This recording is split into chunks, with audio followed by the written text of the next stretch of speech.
In this lecture, we are going to study a topological structure called the contour tree. The contour tree is an abstract representation of the connectivity of level sets of a given scalar field. We are going to spend only one lecture talking about contour trees.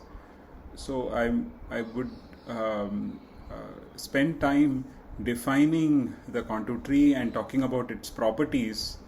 We'll skip the algorithm and instead talk about simplifying the scalar field while being guided by the contour tree. And I will give references to a few practical applications of the contour tree. Let's begin by looking at a scalar function. For this slide, we will assume that the scalar function is defined over the Euclidean space, the d-dimensional Euclidean space. The illustration will be for d equal to 2, but the description and the definitions that we are going to see here works for all d. The contour tree represents the evolution of the topology, more specifically the zeroth homology of the level sets of this function f. The level set is another name for the pre-image f inverse of c, also called the isosurface. We have referred to the pre-image f inverse of c as either the isocontour or isosurface in general, and now we also call it the level set. They all mean the same. Let's look at an example first. So here is a two-dimensional scalar function which is visualized as a graph. So the graph of this two-dimensional function is a surface, and you can see using the color code that goes from blue to red that there are a few valleys and a couple of mountains, and then in the middle, in the center of the domain, and a couple of maxima at the on the boundary of this domain. So this is technically not R2, but we will work with this domain because it has finite area and it's more practical. So let's look at this scalar function and look at the level sets. So f inverse of c, so that's what is shown in the animation. So the boundary between the black region and the colored region shows the isocontour or the isosurface or level set. And you can see that as you increase c, the level set changes connectivity.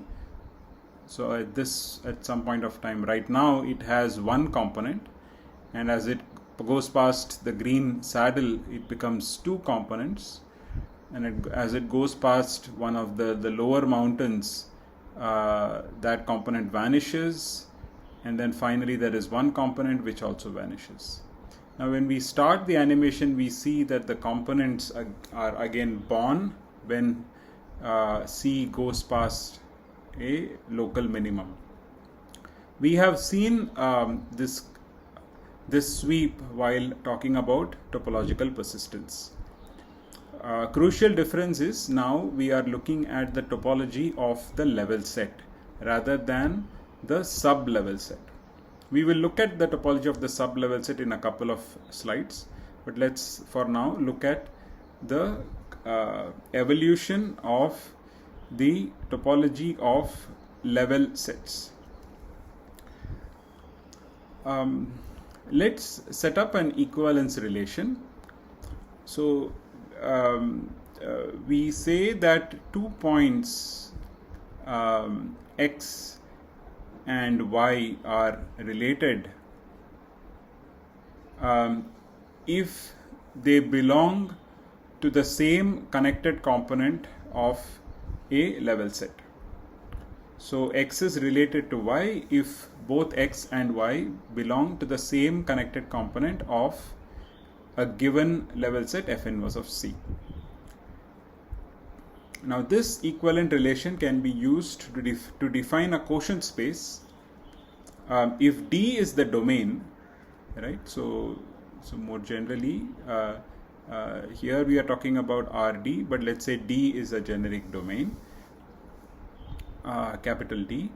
Then the quotient of D taken with respect to this equivalence relation gives us the structure, the tree structure that you see on the left.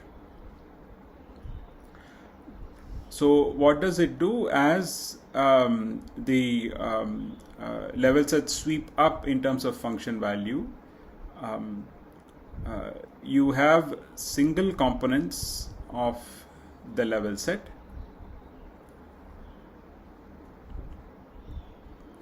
and as you sweep past the second minimum, there is a second component that is born, right?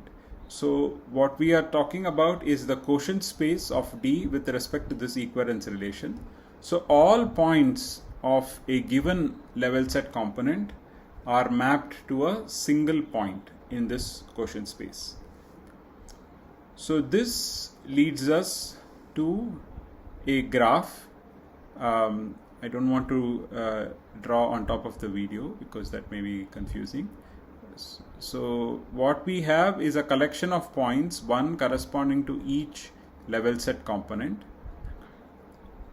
and they merge at another node, and this node, as you can see, corresponds to the critical point, the saddle, where the two components merge. And after this, you have a single component that goes up. That's what you see in the tree, and so on. So the quotient space is a graph.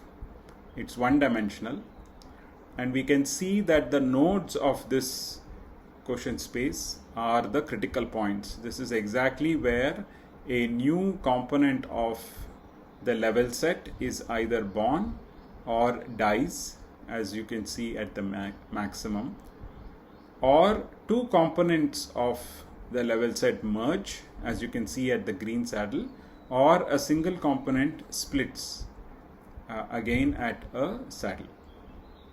These saddles are called merge saddles. So this quotient space is called the contour tree. So the contour tree essentially is obtained by gluing points that belong to the same level set component.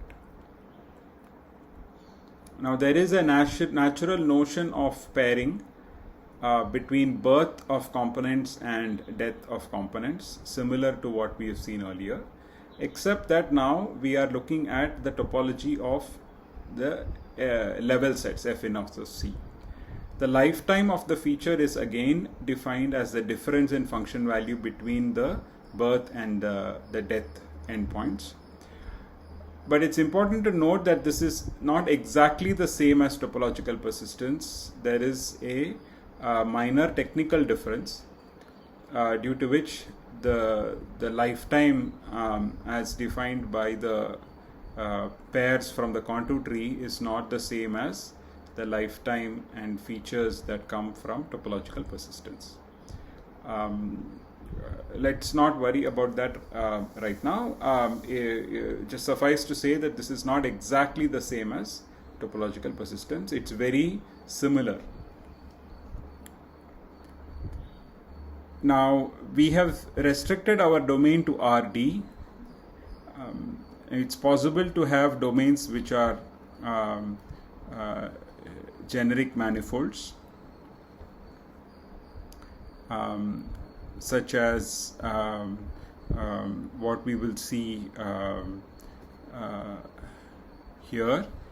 So here is a domain which is a double torus, and the height function is used here as the Morse function. And what you can see on the right is the same quotient space. But now we see that this quotient space is a graph. It is no longer a tree. this graph has cycles. And this is a simple function and a simple domain, so you can actually see that the cycles seem to correspond to the sum of the tunnels in the domain. So in general, this quotient space is a graph and is referred to as the Reeb graph. So in the subsequent couple of slides, we will talk about the contour tree and the Reeb graph. Whenever we want to restrict our attention to RD, I will talk about the contour tree.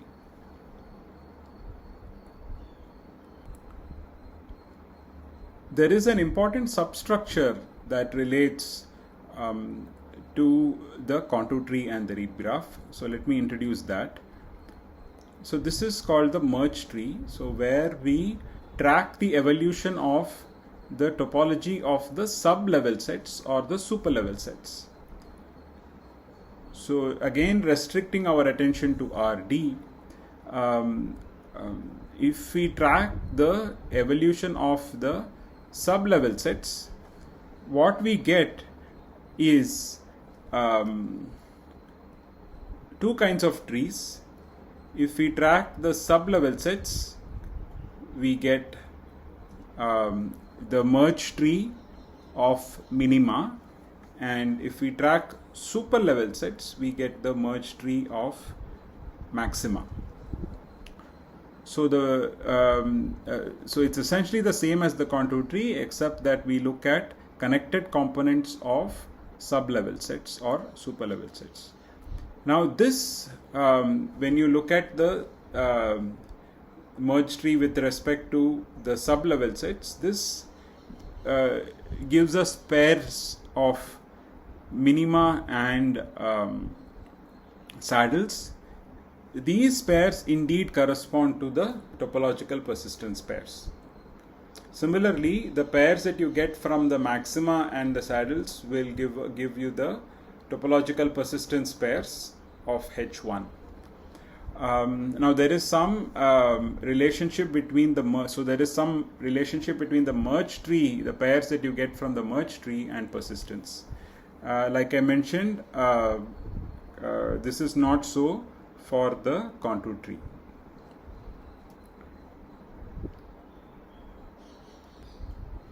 Let's talk about some combinatorial properties of the contour tree or the Reeb graph, CT or RG.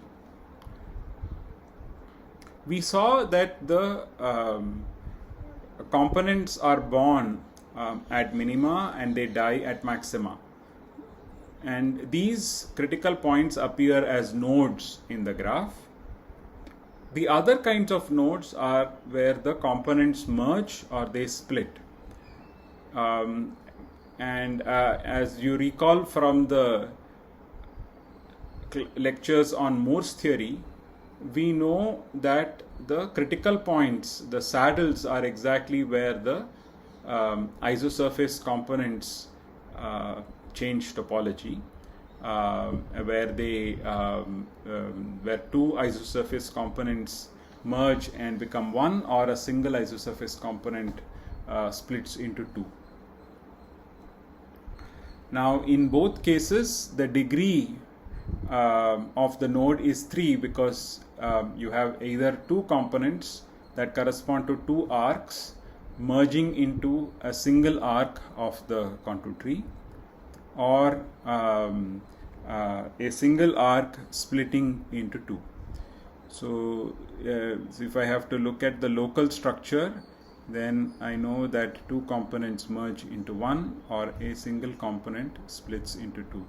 So all saddles are going to appear as degree 3 nodes, whereas minima are going to appear as degree 1 nodes, and maxima are going to appear as, again, degree 1 nodes. Now there is another topological structure that is built on top of this contour tree or the Reeb graph, called the augmented contour tree. So here we introduce all the other nodes, the regular points, which all appear as degree 2 nodes. This is where the connectivity of the level set does not change. So a single component remains a single component. Introducing these degree 2 nodes, what we get is a tree with nodes that correspond to all the vertices, and with degree of every node equal to 1, 2 or 3. So while talking about the degree, we have of course made the assumption that f, the function, is a Morse function. So all the critical points are non-degenerate. Now let's consider a generic domain. In this generic domain D, think about the map that takes us from the domain D to the Reeb graph or the contour tree of a given scalar function f.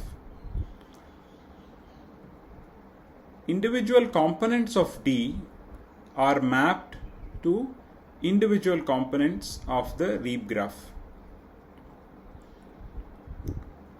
This is obvious because follows directly from the definition of the Reeb graph or the contour tree of f. So since individual components of D map to individual components, we have that the Betti zero of the Reeb graph, which is referred to as R of f here, or the Betti zero of the contour tree of f, is equal to the Betti zero of the domain of f. Now, a cycle, let's say that you have a cycle in D in the domain, a one-dimensional cycle. So when I say cycle here, I mean very specifically a one cycle.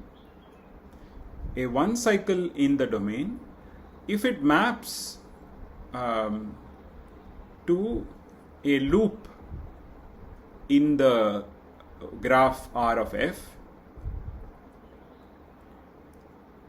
then this one cycle cannot be contracted, as in it is not the boundary of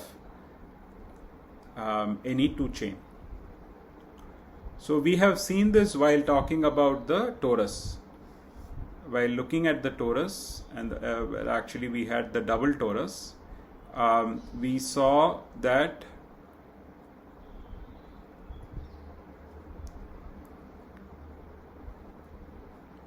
for the height function, if there were two, so if you're talking about the height function, then the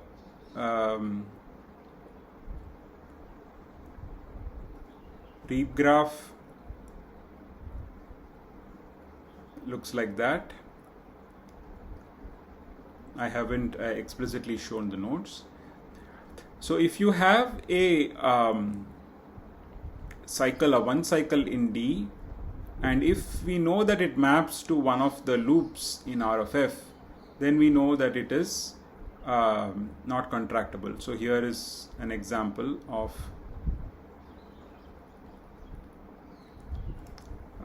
a one cycle that maps to a loop. Now we know that there are multiple such one cycles that all map to the same loop, because this function is a many to one function. This mapping between the domain and the Reeb graph is a many to one map, right? So okay, now if we have two cycles in two different cycles, two different one cycles, there are two different one cycles in D. If they map to different loops in R of f, then they do not belong to the same homology class. So as an example, you can see again that there are two different cycles. If they map to two different loops in the Reeb graph, then one can argue and show that the cycles do not belong to the same homology class. So what this is saying is that under this map, you can actually have multiple cycles map to the same loop, right? But if two different cycles map to two different loops, then they definitely do not belong to the same homology class. So this essentially means that the number of loops in the Reeb graph is upper bounded by the Betti 1 of the domain. So the number of loops in the Reeb graph cannot be more than the Betti 1 of the domain. And as you can, that is true even in this case. So more specifically, if the domain does not contain any non-contractible cycle, as in if your domain D is actually a sphere where Betti 1 is 0, then we know that for any Morse function, the Reeb graph cannot have any cycles, and hence the Reeb graph is a tree. In this case, we call it a contour tree. So in fact, this is going back to the initial definition where we restricted our attention to RD. We know that RD as a domain, as a topological space, has Betti 1 equal to 0. So for any function defined on RD, the Reeb graph will have no cycles, and hence it's a tree, and hence we call it a contour tree. Finally, I want to talk about a visual representation of the contour tree. Now this representation can be extended to Reeb graphs, but it is more popular and applied often in the case of contour tree. So I will use the contour tree to explain this representation. So here is the representation of a contour tree, which looks more like a biological tree with a trunk C1 to C14, the vertical trunk, and branches. How do we arrive at this branch tree representation of the branch tree decomposition? So here is the function on the left, again a height function just for simplicity, defined over this domain. That is looks like a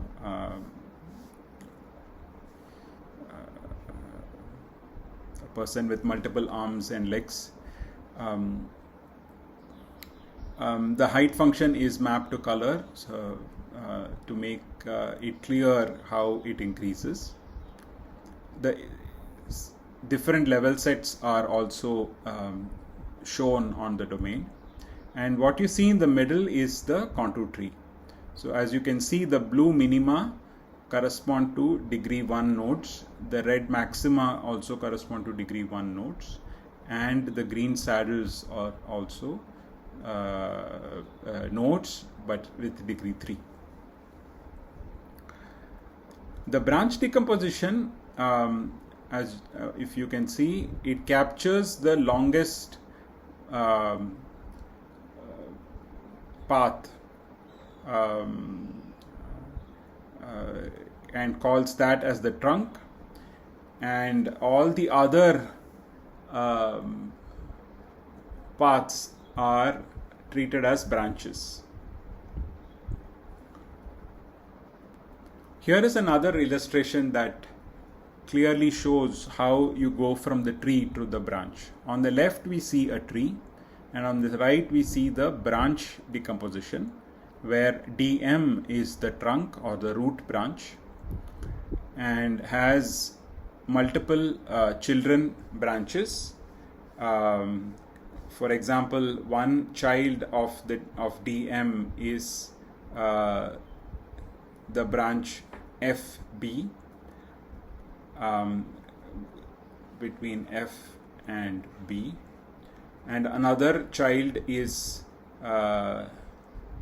G, the branch GK. The branch GK has two children, one is IL and another is HJ, right? So how do we go from the tree to the branch decomposition? So this is a recursive procedure where we first look at all the leaves of the tree and remove them one after the other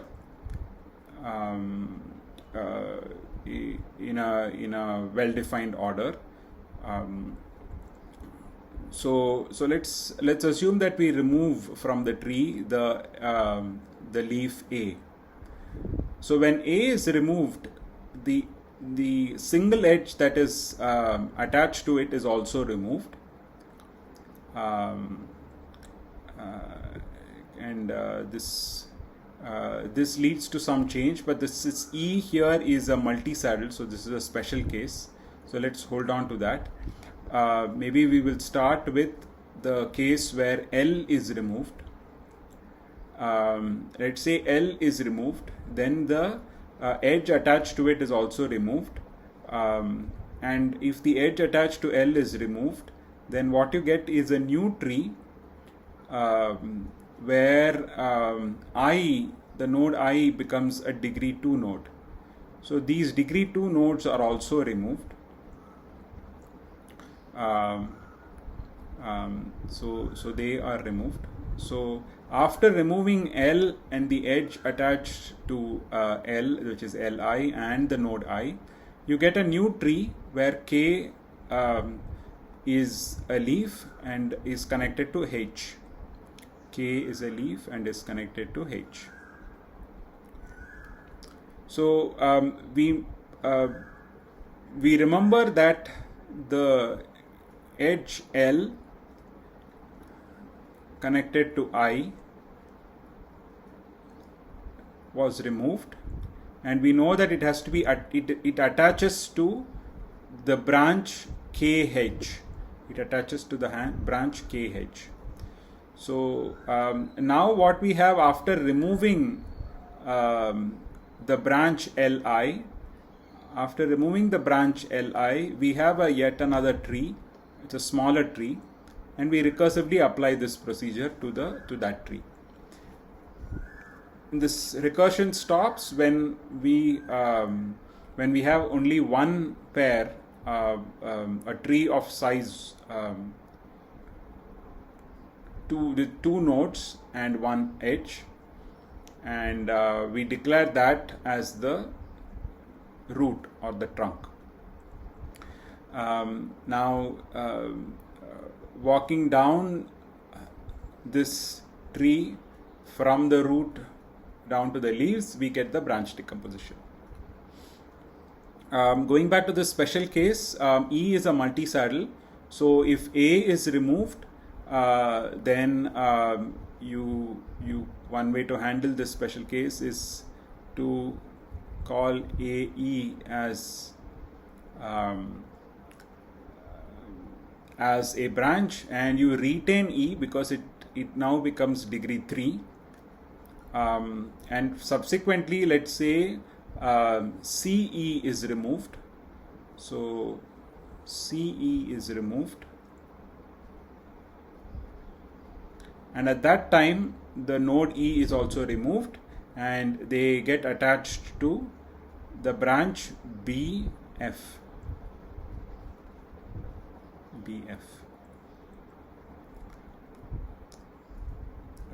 So this branch decomposition is a very nice representation. It captures the pairs of critical points that indeed are the birth and death pairs, and it gives us a hierarchical representation of the features that are represented by the contour tree. Let us now talk about some applications. The contour tree, as what you see on the right, can be used to identify interesting isosurfaces. Here what you see is an isosurface from the CT scan of the human head. On the right you see that the contour tree is noisy. In fact, noise is one of the reasons that makes it difficult to use the contour tree in practice. So unless there is a good way to handle noise, it becomes very difficult. So the thick black region that you see is essentially a collection of arcs from the contour tree. We will postpone our discussion on noise removal for a few slides. One of the early applications of the Reeb graph was to find correspondences or shape similarity, correspondences between models. One way to identify that the two models of the frog that are at different poses are actually the same is by defining a function on top of the surface of this model, this surface model, called the average geodesic distance. This is a very nice shape descriptor function. Compute the Reeb graph of this function and set up a similarity measure between Reeb graphs and use that to decide if two different models represent the same object. So this approach was quite successful. As you can see from the table here, all the entries close to the diagonal have a high value. So for example, the first two entries correspond to the dragons, and the dragons are identified as equal to each other or similar to each other, whereas the dragons are identified as different from the other models, as you can see by the low values elsewhere in the matrix. So this method was used to search from an inventory of polygonal shapes, similar to a search over documents. So it does return objects that are similar in shape, but there are of course cases where the method gets confused, as you can see from row 3, where it's discovering objects that seem to have a different shape. In practice though, this method did work quite well. It was able to find objects that belong to the same category, even though the shapes were slightly different. For example, cars, living biological creatures like frogs, horses and so on, and trees. In some cases it does get confused, especially if the tree has very few branches. The paper that proposed this method was able to run a comprehensive test to evaluate the performance of the method, and essentially they showed, using this similarity matrix, that objects that belong to the same category are identified and reported. In more recent work, we used this same application of shape identification, similar shape identification and retrieval, to demonstrate the usefulness of another similarity measure between merged trees. And again, we were able to identify all objects that belong to the same category. So all the objects that were cats were identified as being similar to each other, as you can see by the blue submatrix here, and so on.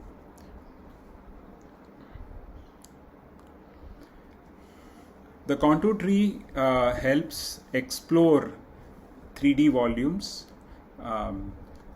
Instead of extracting a single isosurface from the CT scan of the head, what you see on the right is the contour tree, and by identifying different arcs of the contour tree and associating different colors to each arc, one can identify different parts of the human body. We talked about the mapping from the domain to arcs of the contour tree. So this map, or the inverse of that map, is used to color parts of the domain. So what you see here in blue, for example, the arcs that are colored blue are mapped back to the points that correspond to these arcs, and that corresponds to the lower jaw. There are a few arcs that are red, and mapping them back to the parts of the domain, we get the brain, and there are other arcs that correspond to the eye, and so on. So this approach of visualizing different parts of a volume is called flexible isosurface, and this is possible via the contour tree. Crucial for this is that the tree is simple and has few arcs, but we did notice that the tree actually is noisy and has several arcs that makes this kind of analysis difficult. An important first step is to simplify the contour tree.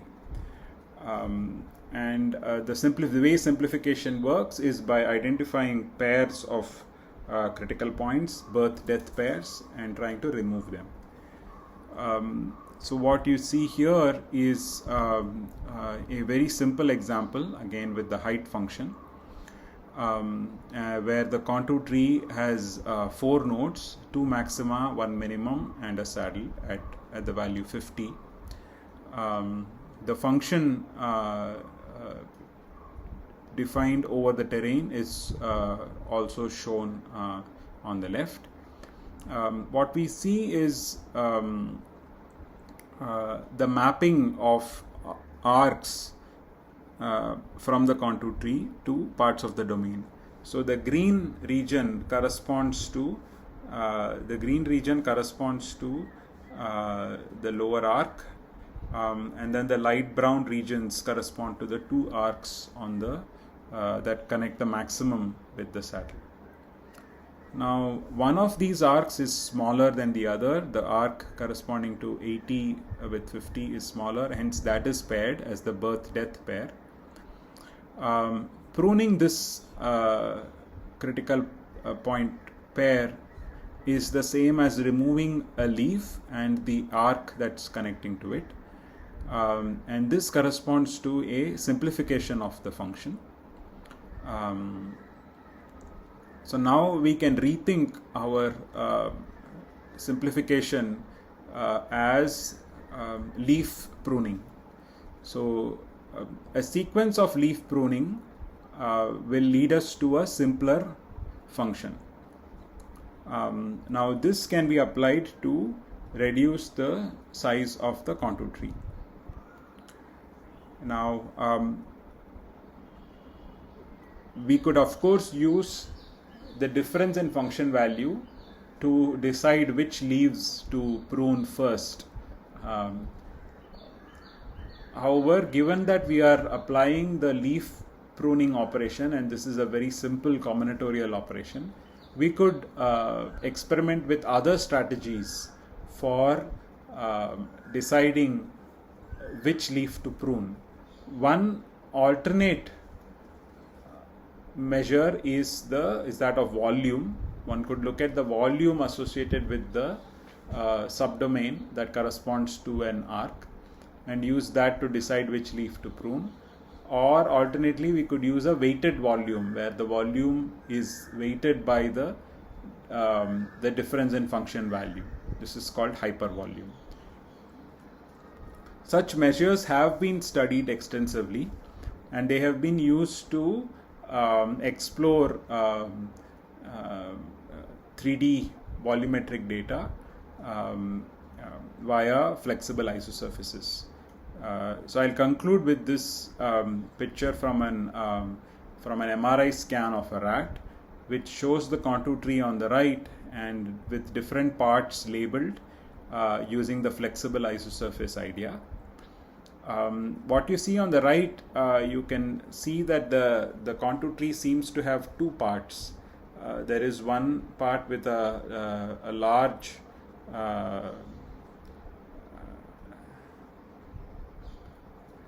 long nodes, probably significant, and there seems to be a smaller copy on the bottom. Now it turns out that this rat that was scanned was pregnant, so there was actually a copy of the rat inside, and hence you see that as two different components within a single contour tree. So this was an interesting observation that came out of the contour tree based representation of the volume. So I'll stop with this. There are several other applications of the contour tree, and it continues to be one of the most popular topological structures applied towards data analysis and visualization.